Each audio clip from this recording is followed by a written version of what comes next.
Faço coro aqui, eu pego o gancho da fala do meu colega, do meu querido colega e amigo, o professor José Sérgio, a respeito das premissas que estabelece a necessidade ou a justificação, né, da pauta da sustentabilidade entrar na agenda de licitação pública, na agenda de contratação administrativa. Hoje em dia, muito mais do que um dever legal, mas por um imperativo ético, né, as pessoas, os próprios particulares, os próprios privados, professor Edgar, já se preocupam no seu dia a dia de comprar, adquirir de forma consciente, sustentável, né, pensando na dimensão ecológica das suas escolhas. Por que a administração pública não faria, na verdade, considerando principalmente que ela é ela é a maior contratante no âmbito do mercado interno, do mercado como um todo, do mercado nacional.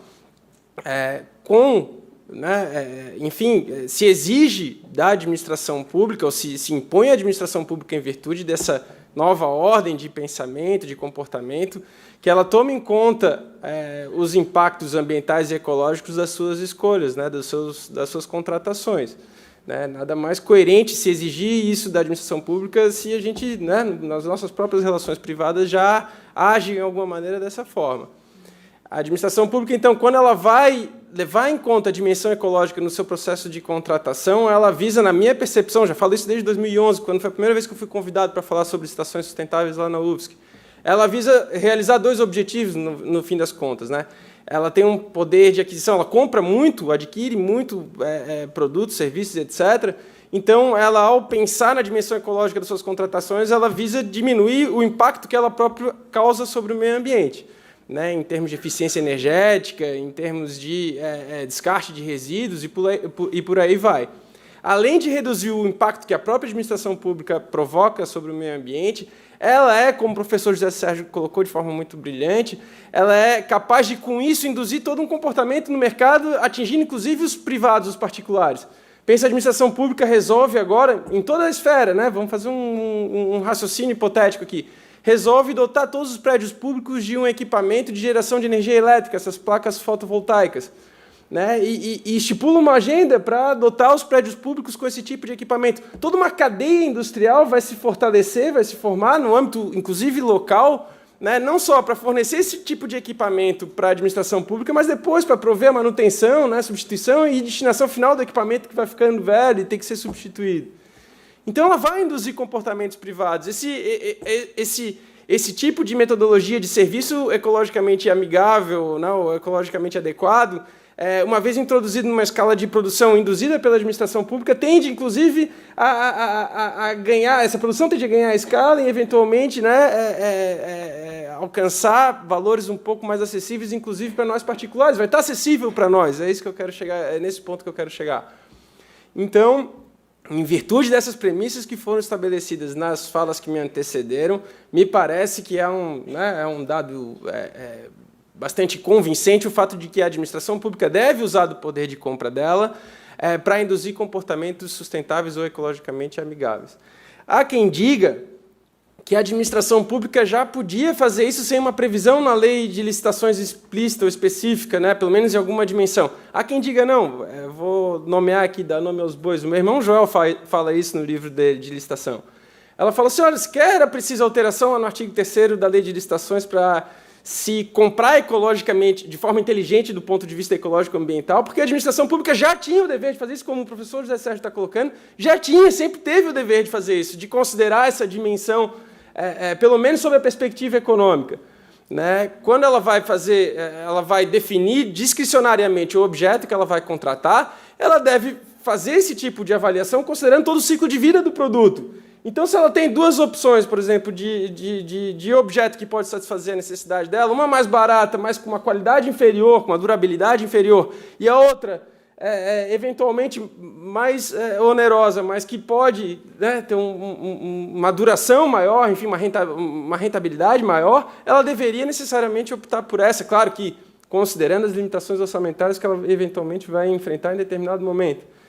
Né? E ela faz isso, no fim das contas, a administração faz esse tipo de avaliação toda hora. Eu trouxe aqui um exemplo da compra de um automóvel. Né? Cabe à administração pública descrever motivadamente o objeto que ela deseja contratar, indicando aquelas funcionalidades primárias que são essenciais à satisfação do interesse público, né, e cuidando um pouco com as funcionalidades secundárias, para não errar na mão, né, não direcionar indevidamente o objeto do contrato. Então, na hora de definir uma necessidade da administração pública, ela pode optar por comprar, né, um automóvel bebedor, um que faz 5, 4 km por litro, por exemplo. Eu trouxe aqui para ilustrar esse argumento uma Cherokee. E na hora que eu estava pensando assim, isso eu fiz agora no almoço, qual a imagem do carro que eu vou mostrar que bebe? E eu fui dono de uma Cherokee até pouco tempo atrás. Então, por experiência própria, eu posso atestar que é um carro bebedor. Eu troquei, né, e hoje em dia estou com um veículo um pouco mais humilde, mas bem mais feliz. Ou ela pode optar por um carro econômico, com motor 1.0, dependendo da necessidade, da necessidade que ela está eventualmente intentando satisfazer. E até mesmo, hoje em dia, já se fala nesses automóveis híbridos aí, que vão custar um pouco mais caro, mas, enfim, né, tem uma pegada ecológica um pouco menor. E isso no dia a dia, no cotidiano da administração pública, é feito já há muito tempo. Eu trouxe aqui alguns outros exemplos só para nos rememorar. Ela pode optar na hora de comprar um saco plástico, ela pode comprar um saco plástico biodegradável, isso aqui a diferença não vai ser muito alta, né? Ou um saco plástico normal, esse que leva 400, 500 anos para se decompor, uma lâmpada, né? Essas novas de LED, ou uma lâmpada convencional, que vai ter uma durabilidade muito maior, inclusive daí, sob o ponto de vista econômico, né, propriamente, já vai ter uma repercussão bastante mais fácil de se mensurar. Equipamento eletrodoméstico é um clássico exemplo desse tipo de avaliação que é feita, ou que não é feita, muitas vezes. A gente, lá na Universidade Federal, a gente trabalha com edital de licitação, né, os alunos são provocados a fazer uma impugnação ao edital, onde a Prefeitura de Florianópolis intenta ou deseja adquirir uma geladeira.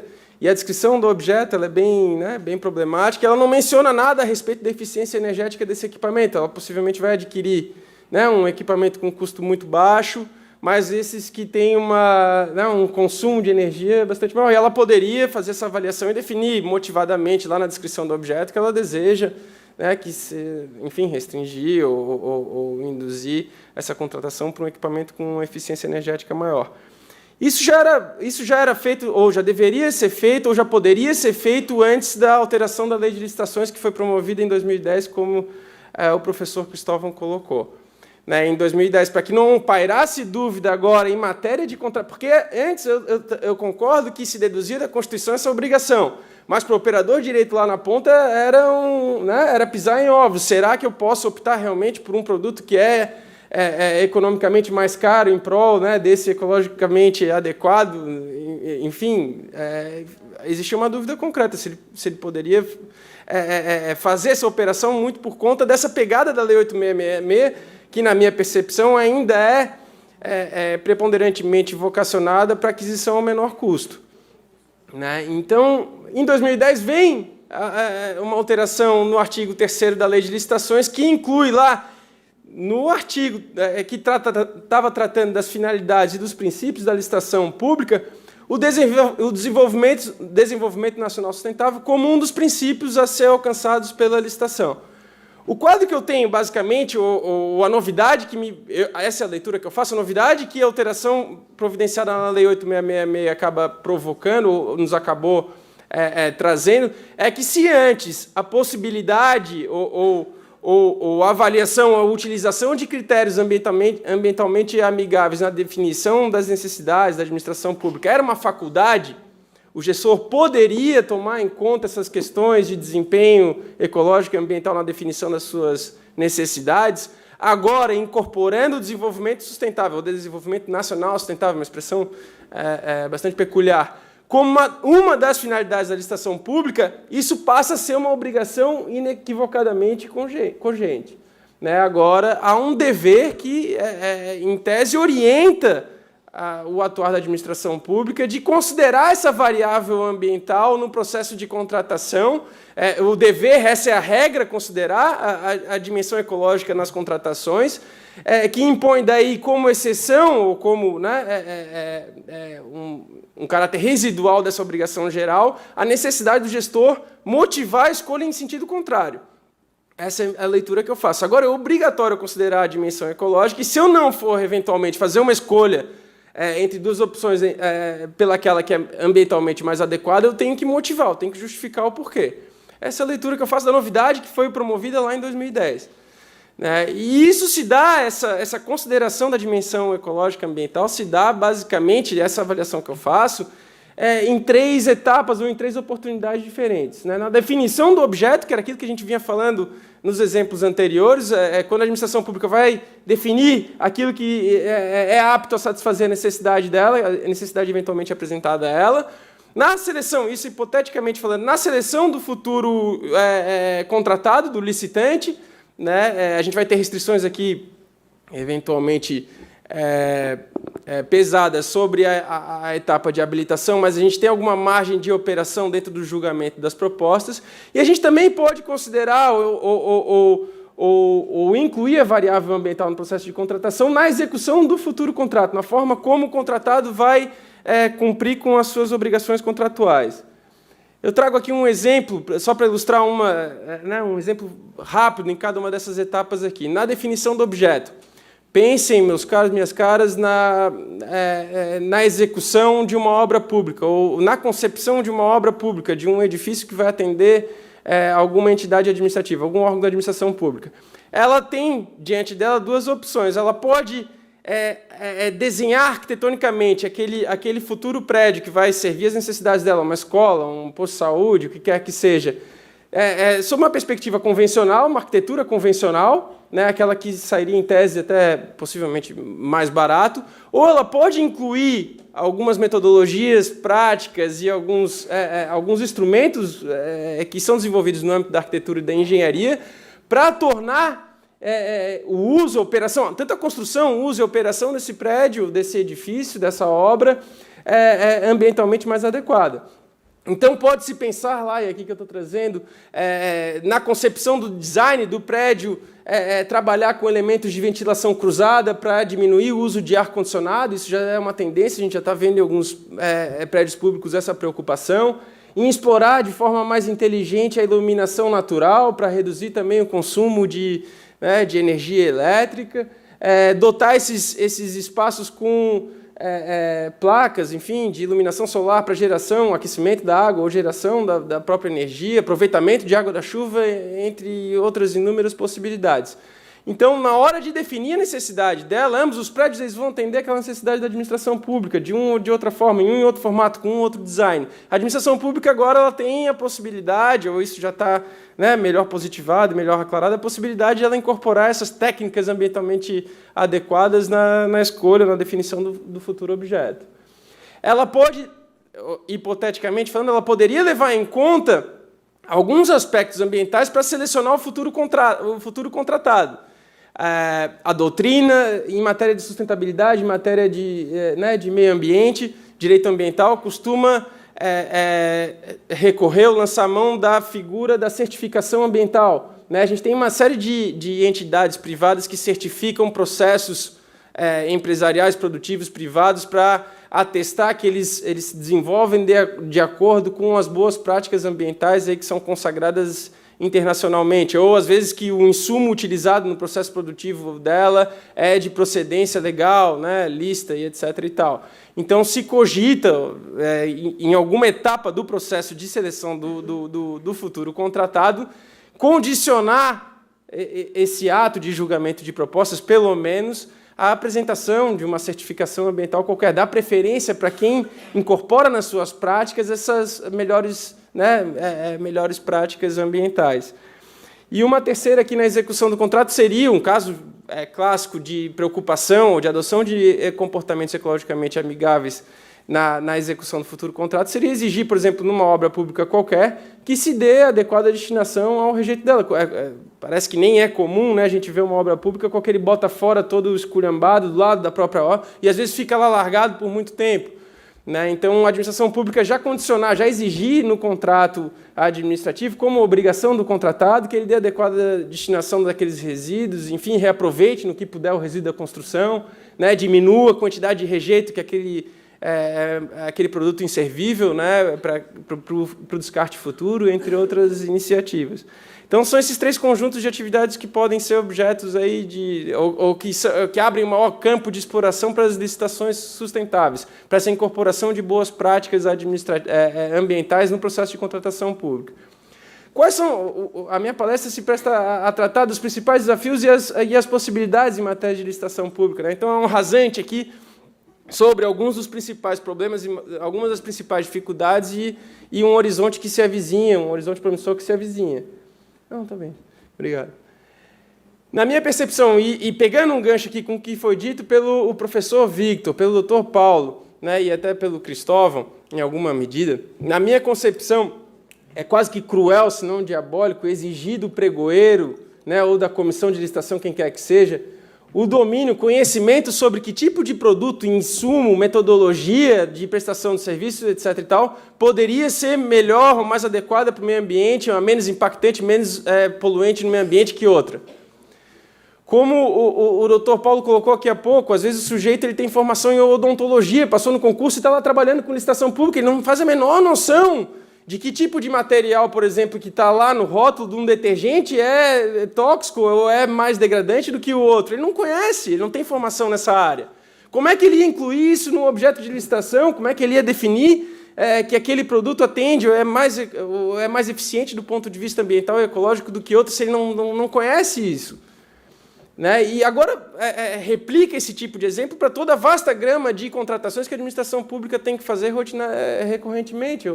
Né? Seria inviável que acontecesse. Definir que tipo de material num tijolo, num cimento, é menos impactante sobre o meio ambiente do que outro. Até a metodologia da execução do serviço propriamente dito, isso, o produto até que é fácil, mas o serviço é ainda mais difícil.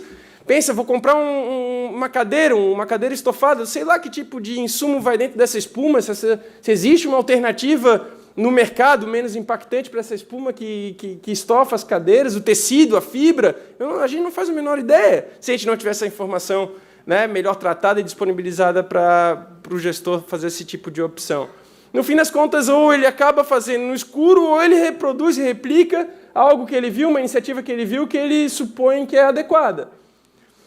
Então, a gente tem uma barreira bem difícil. A pessoa que define o objeto, né, a necessidade da administração pública ou o produto que seria ambientalmente adequado, ele não tem como exaurir, como conhecer todo o universo de potencial que está à disposição dele sobre essa perspectiva.